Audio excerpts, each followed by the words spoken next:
Salut les amis, bonjour à tous et bon boulot. Aujourd'hui, nouvelle vidéo sur le bouton Power. Oui, ça c'est la carte d'un petit HP, un petit HP ProBook. Voilà, le connecteur de charge. Voilà, c'est le bouton Power. Faut dire que la carte marche, hein. C'est une carte qui marche, n'a pas de souci. Voilà, c'est moi-même mon ordinateur. Voilà, j'ai fait sortir la carte mais pour un entretien.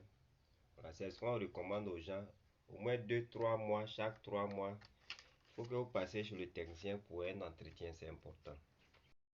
Donc, voilà, le bouton est là.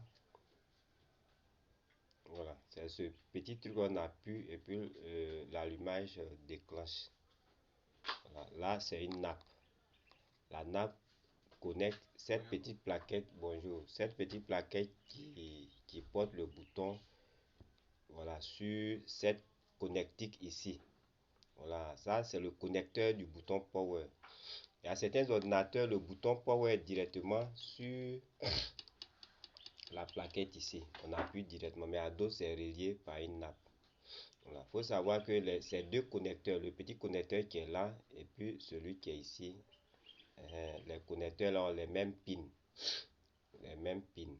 Voilà. Si la pin numéro 1 ici, la tension qui est dessus, c'est la même tension qui est sur la pin numéro 1 d'ici. La même. Voilà. Donc, vous voyez que voilà, le connecteur du bouton Power, il y a 6 pins. 1, 2, 3, 4, 5, 6. Voilà, ouais, c'est pas numéroté.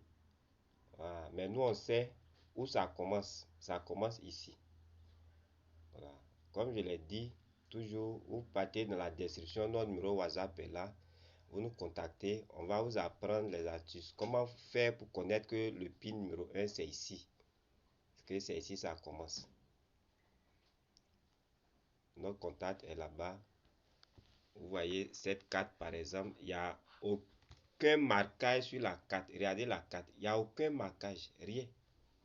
Bon, s'il n'y a pas de marquage, les différents éléments là, on fait comment pour les connaître, pour savoir que celui-là c'est ça, celui-là c'est ça, pour les connaître, les étudier et puis chercher la panne. Vous voyez, aucun marquage, aucun marquage, aucun marquage. Que ce soit les condensateurs, les diodes, les puces, les MOSFET, rien n'est marqué, les bobines, rien. Voilà, vous allez tourner la carte, je vais tourner la carte, vous allez voir la même chose, aucun marquage. Voilà. Les amis, ne vous inquiétez pas, nous avons des méthodes qu'on va vous enseigner et puis vous allez vous retrouver.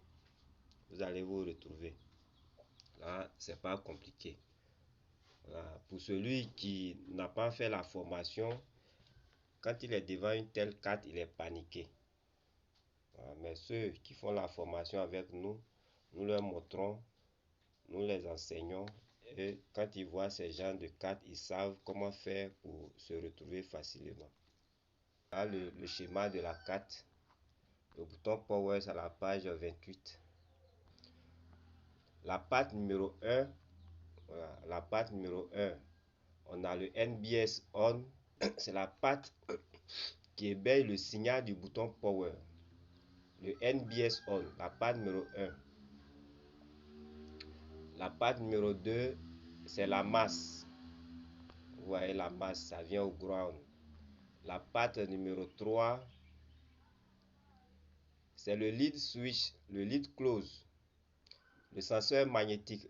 Vous voyez les amis, quand vous fermez votre ordinateur, quelqu'un est en train de travailler, il est pressé, il veut partir à la maison et puis il n'éteint pas l'ordinateur, il ferme. Vous voyez, quand vous fermez l'écran, l'ordinateur, il s'éteint, l'écran s'éteint.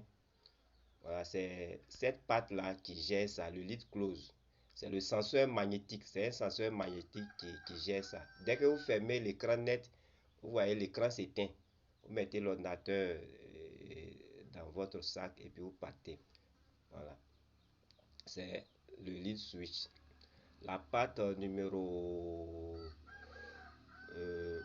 4, ici c'est RTC, la RTC BAT. La patte numéro 4, RTC vis ici. C'est la tension qui est générée par la pile CMOS. Voilà la place de la pile CMOS ici.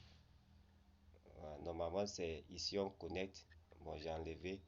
Donc la tension générée par cette pile CMOS et puis la Virec 3. C'est cette tension qu'on appelle la RTC VCC. Ici, ils ont appelé ça BAT RTC.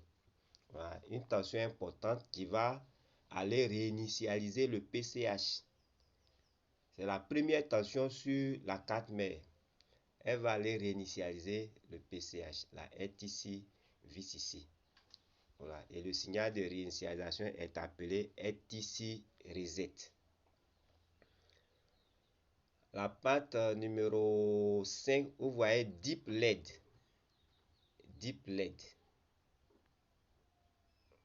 Deep LED. Tout à l'heure, quand j'ai mis l'ordinateur en marche, vous avez vu qu'il y a une LED. Une LED qui s'est allumée, puis c'est allumé sur la plaquette et à côté du bouton Power. Voilà. Voilà. Donc, cette tension-là qui est sur la patte numéro 4, la tension qui est sur la patte numéro 4, ici, c'est cette tension qui permet d'allumer cette LED. Voilà. Donc si un jour vous voyez que la LED ne s'allume pas, il faut venir tester ici d'abord. Est-ce que la tension vient? Si la tension vient, alors on va dire que la LED est peut-être grillée. Et on va changer cette LED là. Si la tension ne vient pas, c'est qu'il y a un souci. Pourquoi la tension ne vient pas? Cette tension quitte où? Je vais aller chercher là où la tension la quitte et puis gérer le problème. Patte numéro 6, la dernière patte, la patte numéro 6, 3 volts PCU. 3 volts PCU, vous voyez, c'est la dernière patte ici. C'est la Virec 3. C'est la Virec 3 qu'on appelle 3 volts PCU. La Virec 3 qu'on appelle aussi LDO 3. C'est cette patte qui est là. Voilà, donc, la Virec 3 quitte la puce 3 volts 5 volts. Donc on peut tester cette Virec 3 ici. On peut tester cette Virec 3 ici. La LDO 3 peut être testée ici au niveau du bouton Power. Voilà. Donc chers amis, voilà un peu à quoi correspondent les pattes de ce bouton Power. Voilà. Maintenant,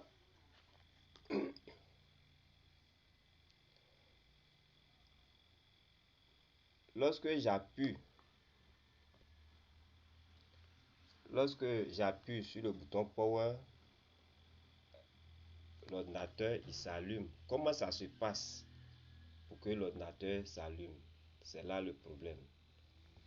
Comment ça se passe? Souvent les gens se demandent, mais comment ça se passe? J'appuie ici et puis ça s'allume. Comment ça se passe? Et si mon bouton Power là se gâte, je fais comment pour allumer l'ordinateur? Chers amis, si votre bouton Power est endommagé, on peut toujours allumer l'ordinateur. Avant de vous montrer comment on peut allumer l'ordinateur lorsque le bouton est endommagé, voilà, je vous avais donné les définitions de ces 6 pattes. Voilà, le NBS on ici c'est 3 volts. Vous voyez, c'est 3 volts. Voilà, c'est le signal. C'est cette patte qui envoie le signal à l'iOS pour allumer l'ordinateur. 3 volts. Si les 3 volts sont pas là, c'est que c'est pas bon. La patte numéro 2, c'est la masse. Ça doit être 0 volts. Voilà. La patte numéro 3, c'est le lead close, le senseur magnétique. Voilà, le petit senseur magnétique, c'est 3 volts. C'est ce senseur-là qui fait que quand on ferme l'écran de l'ordinateur s'éteint. Le senseur magnétique, le lead close. L'écran s'éteint plutôt. Ça dépend des ordinateurs. Il y a des ordinateurs où vous pouvez programmer dans le logiciel Windows là-bas pour que quand vous fermez l'écran, l'ordinateur va s'éteindre. Souvent, il y a d'autres, ça va s'éteindre, ça va se mettre en veille, ça dépend. Dans tous les cas, l'écran ne va plus afficher. Voilà, ça c'est la patte numéro 3, le lead close. La patte numéro 4, ça doit être le RTC BAT. La RTC VCC qui va aller réinitialiser le PCH. C'est la première tension sur la 4 mère, la RTC VCC, qui va aller au PCH, l'alimenter et puis le réinitialiser au travers du RTC reset. Ça aussi c'est 3 volts. La RTC VCC est issue de la combinaison, comme je l'ai dit, de la tension VBAT de la piste CMOS et de la Virec 3. La Virec 3 qui vient de la puce 3 volts 5 volts, la tension linéaire de la puce 3 volts 5 volts. La patte numéro 5, la patte numéro 5, c'est la tension de la LED qui fait que la LED s'allume. La LED qui est à côté du bouton power, c'est 3 volts aussi. Voilà, cette LED qui est là. Voilà, vous voyez, le blanc qui est là, c'est une LED, c'est une ampoule. Quand j'appuie sur le bouton power, l'ordinateur s'allume et la LED là, c'est un témoin, ça s'allume. Donc, son alimentation 3 volts, c'est la patte numéro 5. Et enfin, la patte numéro 6, c'est la Virec 3. 3 volts CPU, c'est la Virec 3. La Virec 3 vient, vous voyez, c'est 3 volts, ça vient de la puce 3 volts 5 volts. La Virec 3 vient de la puce 3. Donc, cette Virec 3, on peut tester ici. Voilà, donc s'il y a un souci avec mon ordinateur, je peux tester cette patte là pour savoir est-ce que la Virec 3 sort au niveau de la puce 3 volts 5 volts. Est-ce que la Virec 3 sort au niveau de la puce 3 volts 5 volts. Voilà, je pense que c'est cette puce là qui est là, 3 volts 5 volts, ici. Voilà, c'est elle qui débite la Virec 3. Donc chers amis, mon chargeur est tout branché. Voilà le chargeur, tout branché. Là. Voilà, ma carte est branchée. Voilà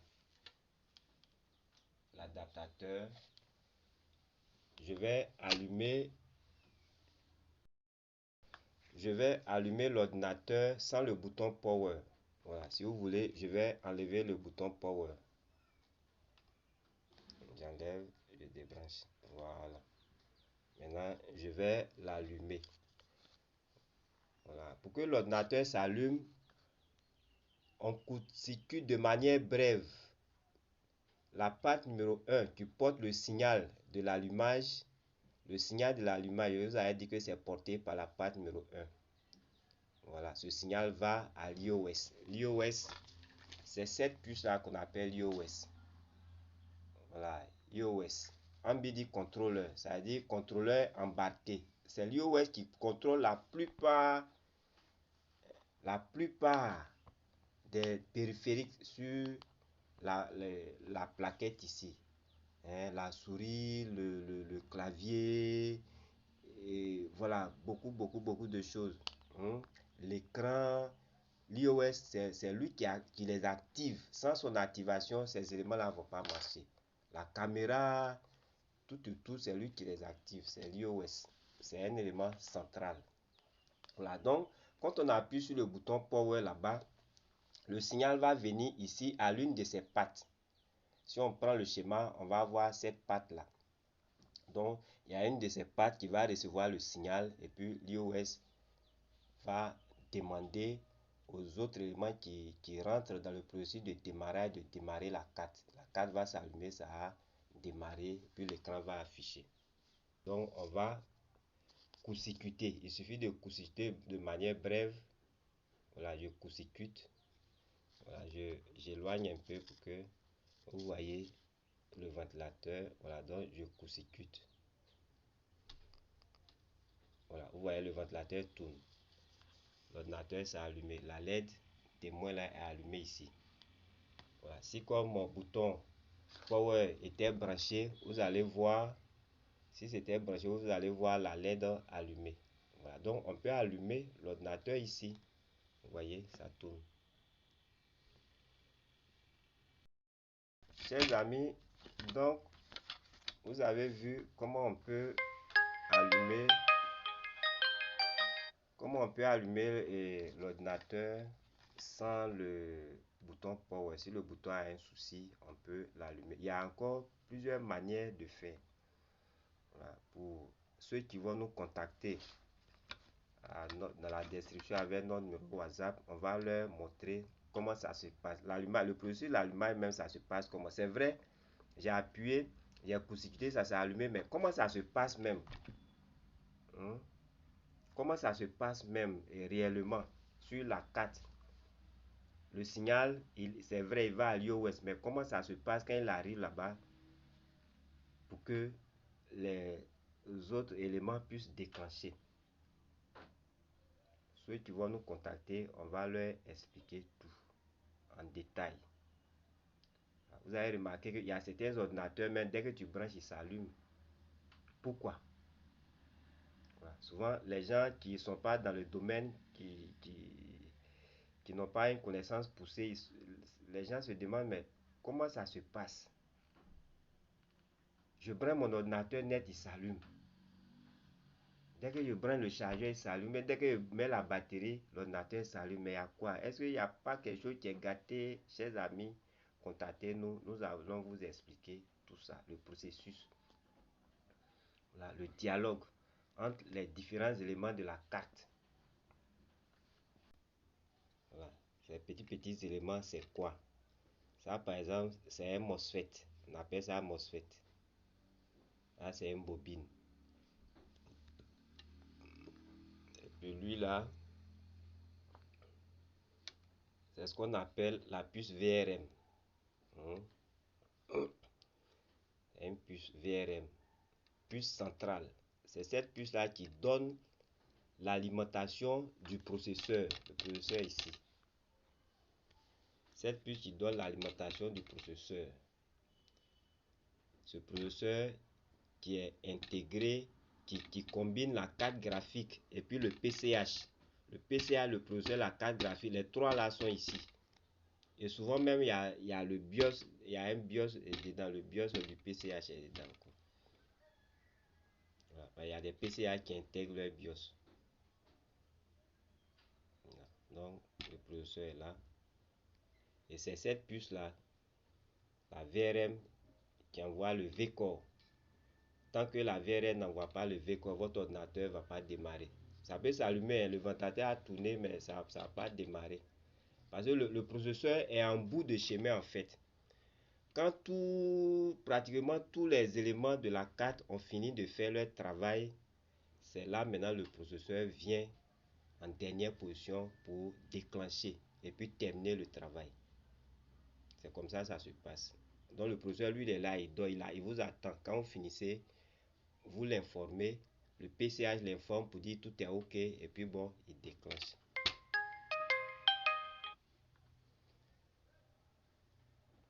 D'accord. Donc, chers amis, je reçois des appels là, donc je serai obligé d'arrêter. Je pense que c'est suffisant.